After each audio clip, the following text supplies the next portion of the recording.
안녕하세요. 당신은 생각보다 강하다. 12번째 날입니다. 오늘은 폭우가 내리고 있네요. 여러분들께서 비 피해 없이 무사히 안전한 하루가 되셨으면 좋겠습니다. 오늘의 대제목 벌써 3번째 장인데요. 인생이 쉬워지는 멘탈의 기술. 나쁜 심리 습관의 악순환에 갇힌 당신에게 라는 주제를 가지고 읽어 들어보도록 하겠습니다. 오늘의 중제목, 유리 멘탈에게 해주는 정신과 의사의 현실적 조언입니다.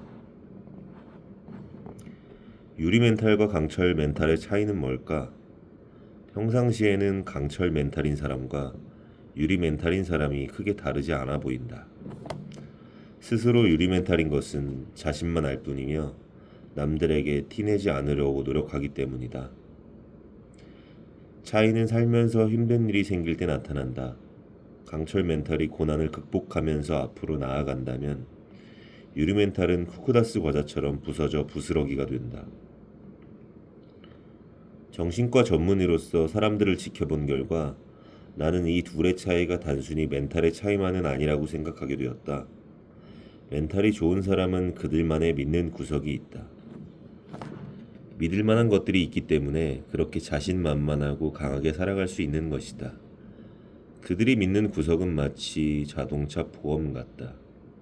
비유를 해보자면 강철 멘탈의 소유자는 사고가 났을 경우 고가의 외제차 수리비까지도 너끈히 보장되는 좋은 보험을 가지고 있다. 반대로 유리 멘탈의 소유자는 보험이 아예 없거나 있어도 보장 범위가 작다.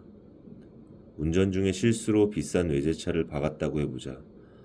강철 멘탈은 믿는 구석이 있기에 피해자에게 깔끔하게 사과하고 보험 처리를 하면 상황 종료다. 그러나 유리 멘탈은 이런 사고가 나면 정신이 하나도 없다. 사고 처리, 피해자 합의 등 사고 뒷수습을 혼자서 처음부터 끝까지 다 해야 한다. 그 과정에서 딸려오는 이런저런 걱정에 마음이 힘들어 죽을 지경이다. 이처럼 강철 멘탈과 유리 멘탈의 믿는 구석은 하늘과 땅만큼 다르다. 그렇다면 그 믿는 구석이란 구체적으로 무엇일까? 첫 번째는 경제력이다. 경제력은 삶을 뒷받침하는 가장 기본적인 요소다. 우울증으로 치료받는 50대 상은 씨는 상습적으로 바람을 피우는 이기적인 남편과 몰상식한 시댁 때문에 힘든 결혼 생활을 해왔다. 경제 활동을 할 자신도 의지도 없어서 평생 남편 눈치를 보고 심기를 살피며 산 상은 씨는 이혼을 하고 싶어도 이 나이에 할 수 있는 일이 없다며 자신의 신세를 한탄한다. 나는 경제력이 부족한 청춘들에게 지금 당신의 삶 그대로 괜찮다고 말하는 책이나 강연을 좋아하지 않는다. 당장은 위로가 될지 모르겠으나 삶의 성장에 진정 도움이 된다고는 생각하지 않기 때문이다. 적극적으로 믿는 구석을 만들어야 할 때인데 오히려 삶의 퇴보를 부추기는 느낌이다. 요즘 청년들은 본인의 경제력을 갖추려는 노력을 게을리하지 않는 경우가 대부분이어서 다행이기는 하나 혹시 아니라면 열심히 일하고 벌어서 스스로를 지키자. 경제력이 믿는 구석의 첫 걸음이다. 두 번째는 실력이다. 실력이 있으면 자신의 인생을 좀 더 주도적으로 살 수 있다.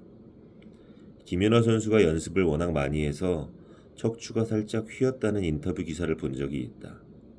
김연아 선수가 의연하게 경기에 임할 수 있는 것은 엄청난 노력으로 실력을 준비해 놓았기 때문인 것이다. 회사에서도 남들보다 실력이 월등한 사람은 남들 눈치를 보지 않고 일한다. 스스로가 조직에 얼마나 공헌하고 있는지를 잘 알고 있으며 다니는 회사를 그만두더라도 얼마든지 스카우트 될 수 있다는 자신감이 있기 때문이다. 그 경우 회사에서 열심히 일하는 것은 회사가 아니라 나의 몸값을 위한 것이 된다. 경제력이 믿는 구석의 커트라인이라면 실력은 믿는 구석의 가산점이다. 세 번째는 삶의 의미와 목적이다. 자신이 무엇을 위해서 사는지 아는 사람은 외부 상황에 흔들리지 않는다. 이국종 교수는 척박한 의료 현실에도 굴하지 않고 본인의 신념을 위해 평생을 바치고 계신 분이다. 병원 수익에 도움이 안 된다고 푸대접을 받으면서도 끊임없이 고군분투하며 사람들의 목숨을 살리고 한국 응급 의료 시스템의 문제점과 닥터 헬기의 필요성을 지속적으로 사람들에게 알리고 있다. 수단에서 의사로 봉사하신 이태석 신부님도 자기 삶의 의미와 목적을 알고 사셨던 분이다. 이처럼 삶의 의미와 목적은 또 하나의 믿는 구석이 된다. 반대로 삶의 의미와 목적이 없다면 어떨까? 공허하다. 그래서 당장의 쾌락을 찾아 성에 탐닉하거나 게임이나 술에 과하게 의존하고 마약에 손을 대기도 한다. 쾌락은 공허함과 목마름에 대한 근본적인 해결책이 아니다. 쾌락으로 삶의 의미와 목적을 대체할 수는 없다. 네 번째는 내가 미치도록 좋아하는 무언가다. 좋아하는 것은 삶의 윤활유가 되어 나를 행복하게 해주며 인생의 목표가 되기도 한다. 20대 우성씨는 웹툰 작가가 꿈이다. 열심히 공모전에 응모해 마침내 당선되었으며 SNS에 일러스트를 열심히 올려 스스로 홍보를 하고 있다. 최근에는 웹툰 플랫폼과 계약해 웹툰 작가로서의 본격적인 행보를 준비 중이다. 우성씨의 꿈은 웹툰 작가로 대성하는 것이 아니다. 그저 월에 200만 원 정도만 벌어서 조금씩 저축하며 자기 한몸 건사할 돈만 벌었으면 좋겠단다. 어린 시절부터 만화책을 즐겨 보았고 그림 그리는 것을 좋아해서 미대에 가고자 했으나 부모님의 반대로 원하는 길을 걷지 못했다. 그러나 지금은 본인의 꿈을 향해 달려가고 있다. 내가 무엇을 좋아하고 무엇에 소질이 있으며 이를 세상과 연결해 실현하는 방법이 무엇인지를 고민해 구체적으로 실행하는 것은 또 하나의 믿는 구석이 된다. 다섯 번째는 의미 있는 타인이다. 의미 있는 타인이란 내가 어렵고 힘들 때 나를 안아주고 다독여주는 사람, 내가 행복할 때 진정으로 박수를 보내주는 사람, 나의 조건과 능력이 아닌 내 존재 자체를 있는 그대로 봐주는 사람이다. 부모의 인격이 훌륭하다면 태어나면서부터는 믿는 구설을 가진 격이다. 부모에게 아낌없이 사랑을 받는 존재라는 믿음이 있는 사람은 삶의 역경에 쉽게 굴하지 않는다. 힘들 때 부모의 품에서 위로와 격려를 받고 다시 세상을 나아갈 힘을 얻기 때문이다. 부모와의 관계에서 처음으로 시작된 인간관계는 세상을 살면서 맺는 인간관계 틀의 골조가 된다. 하지만 자신의 부모가 의미 있는 타인이 아니라고 실망하지는 말자.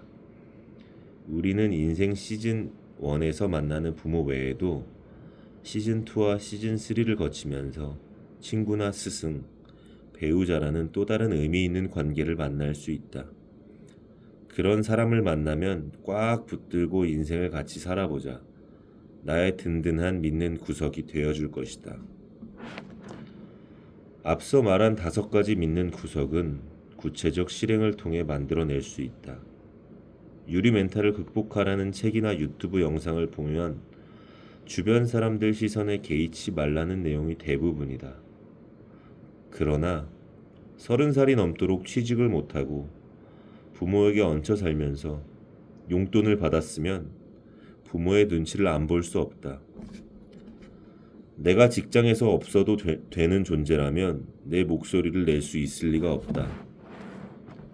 살아야 하는 이유가 없다면 그냥 죽지 못해 버티고 사는 삶일 뿐이다.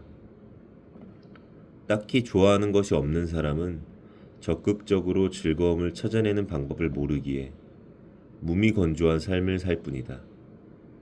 나의 기쁨과 슬픔을 같이 나누는 의미 있는 타인이 없다면 역시 삶이 행복하지 않다. 우리는 현실에서 구르고 뛰면서 믿는 구석을 만들자.